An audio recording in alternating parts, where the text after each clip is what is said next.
Kaya pala ganito ang naging resulta ng kapalaran ko. Kasi alam ng Diyos na kaya ko. Sa edad kong to, napagod na akong magmadali. Kaya lahat ng ginagawa ko ngayon, ini-enjoy ko na lang. Siguro sa dami na rin ng aking pinagdaanan, napagtanto ko na ang buhay ay mas malawak at mas mahiwaga pa sa mga problemang dumarating sa buhay natin. Tumatanda na tayo, baka sa kakahabol natin sa masagana at maayos na buhay, ay hindi na natin nai-enjoy ang buhay. Baka nabubuhay na lang tayo dahil nape-pressure tayo sa sasabihin ng ibang tao. Marami na rin akong mga naging maling desisyon sa buhay, pero lahat yun nagsilbing aral sa akin at natuto ako sa mga pagkakamali ko. May mga taong sobra nating mamahalin at bibigyan ng halaga, pero ibabalik lang sa atin ay kabiguan at matinding trauma.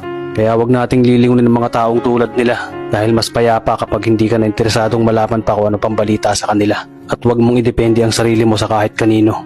Tandaan mo, kahit sarili mong anino, iiwan ka din nito kapag madilim na ang paligid mo. Kailangan natin matutunan na huwag ikumpara ang sarili natin sa iba dahil hindi natin laban ang laban nila. Karera mo to, di nila karera. Dahil ang buhay ay hindi naman nasusukat sa kung sino ang mayaman, kundi kung sino ang payapa.